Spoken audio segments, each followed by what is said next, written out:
వ్యూహం అనేటటువంటిది ఒక్కోసారి ప్రయోజనం, ఒక్కోసారి నష్టం. ఎవరికాళ్ళు స్ట్రాటజీస్ వేస్తుంటారు. చంద్రబాబు స్ట్రాటజీస్ తొలినాళ్లలో ఫెయిల్ అయ్యి అనిపించింది.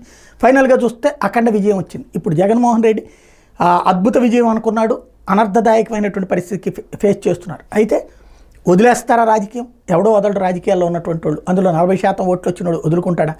ఇప్పుడు తాజాగా చతుర్ముఖ వ్యూహం కనబడుతుంది తన కదలికలు. ఒకటి, అసెంబ్లీలోకి అడుగు పెట్టలేదు. సాధారణంగా నాలాంటి వాళ్ళం అది వ్యతిరేకిస్తాం. అసెంబ్లీకి వెళ్ళాలా, నువ్వు అవమానించబడితే అవమానించబడాలన్నట్టు. ఇక్కడ తెలుగుదేశానికి ఒక సంకేతం ఇస్తున్నారు. ఏంటంటే నెక్స్ట్ మంత్లో మళ్ళీ సెషన్స్ జరుగుతాయి, ఏదైతే బడ్జెట్కి సంబంధించినటువంటి సెషన్స్. అప్పుడు తను వెళ్తాడు అసెంబ్లీకి, వెళ్ళి మాట్లాడడానికి అడుగుతాడు. ఇవ్వాలా? మిగతాది అధికార పక్షం 2 గంటల టైం తీసుకో, ఆయనకి పావు గంట అయినాయి, అరగంట అయినాయి. మాట్లాడనియకపోతే ఇదిగో నన్ను మాట్లాడనిలేదు చూశారని జనంలోకి వెళ్తానన్నటువంటి సంకేతం. తద్వారా ఒక రకమైనటువంటి హెచ్చరిక, అంటే ఒక వ్యూహం. ఇదిగో మీరు నన్ను తొక్కేస్తున్నారని చెప్పొచ్చాను, మీరు తొక్కేశారు, ఇదిగో చూసారా అని చెప్పడానికి అవకాశం ఉంది. కాబట్టి అవకాశం ఇచ్చేటందుకు ఒక ఒత్తిడి చేయటం తన ప్రెస్ కాన్ఫరెన్స్ ద్వారా. ఇది నెంబర్ 1 గేమ్.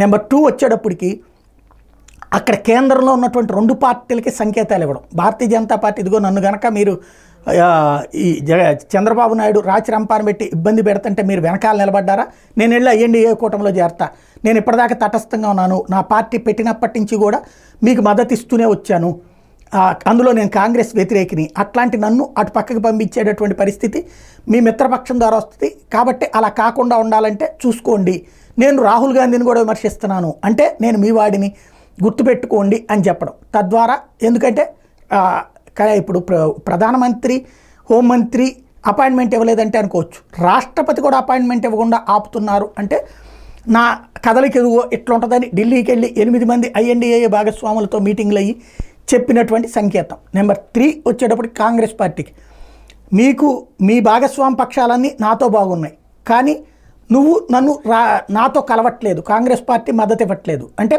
నేను అపోజిషన్గా ఉన్నప్పుడు ఇక్కడ ఎన్డీఏకి వ్యతిరేకంగా ఉన్నప్పుడు నన్ను పక్కన పెడుతున్నావు, అంటే ఏం జరుగుతోంది ఇక్కడ? నువ్వు పట్టించుకోవట్లేదు, నువ్వు నన్ను పట్టించుకుంటే నేను నిన్ను పట్టించుకుంటా, రేపు పొద్దున ఏదైనా నీకు ప్రాబ్లం వచ్చేటప్పుడు ఉంటే కనుక తటస్థ పరిస్థితుల్లో ఉంటాను, కాబట్టి నేనేం బీజేపీ మనిషిని కాదు, నీకు మద్దతు ఇవ్వడానికి సిద్ధంగా ఉన్నాను, నేను ఎవరి మనిషిని కాదు అన్నటువంటి సంకేతం ఇవ్వడం. 4వది షర్మిలకి చెక్ పెట్టడం.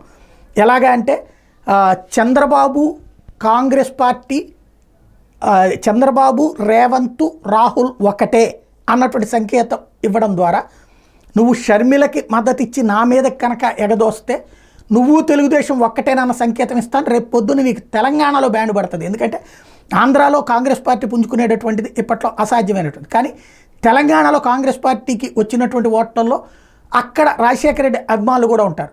జగన్ని ఇక్కడ వీళ్ళు అవాయిడ్ చేస్తున్నారు, ఏడిపిస్తున్నారు అన్నటువంటి ఫీలింగ్ రేపు పొద్దున అక్కడ జనంలోకి వెళ్తే తెలంగాణలో దెబ్బతింటుంది. ఎందుకంటే ఎట్లాగూ కేసీఆర్ కానీ, కేటీఆర్ కానీ, బీఆర్ఎస్ కానీ జగన్కి సపోర్టింగ్గానే ఉంటారు కానీ నెగిటివ్గా ఉంటారు. కాబట్టి అక్కడ చూసుకుంటే కనుక ఇప్పుడు జగన్ అభిమానులు, వైఎస్ అభిమానులు కూడా కాంగ్రెస్ కోటేసిన వాళ్ళు అవతలకి వెళ్తారు. నువ్వు నా చెల్లెలు చేస్తున్నటువంటిది నా మీద పర్సనల్ పగతో చేస్తుంది, కానీ నువ్వు దాన్ని కనుక అవాయిడ్ చేయకపోతే, కంట్రోల్ చేయకపోతే కనుక నేను నిన్ను టార్గెట్ చేస్తాను, మీ ముగ్గురు ఒకటని చెప్తా. తెలుగుదేశం కాంగ్రెస్ ఒక్కటంటే 2018లో ఓడగొట్టారు జనం.